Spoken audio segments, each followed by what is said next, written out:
এই সরস্বতী পুজোতে যদি কোনো মেয়ের শাড়ির কুঁচি ধরতে হয়, মনে করে আমাকে অবশ্যই ডেকে নেবে।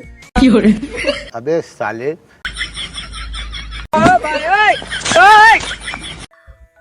একবার আমাকে মিথ্যা কথা বলতে ভাল লাগে না, 10-12 বার না বললে। আমার বন্ধুর সাথে যখন বিয়ে বাড়িতে নিমন্ত্রণ খেতে যাই, এই ভাই আর এক মিনিট থাকতাম না, হলুদ বাড়িটা পটে যেত।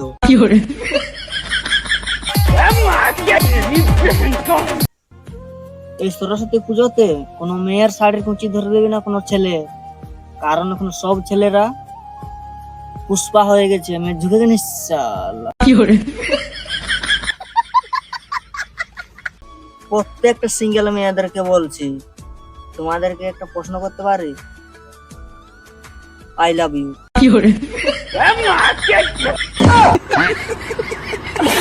ডিয়ার এক্স, তোমাকে প্রপোজ করার জন্য একটা গোলাপ কিনেছিলাম, লোভ না সামলাতে পারে অন্য মেয়েকে প্রপোজ করে দিয়েছি।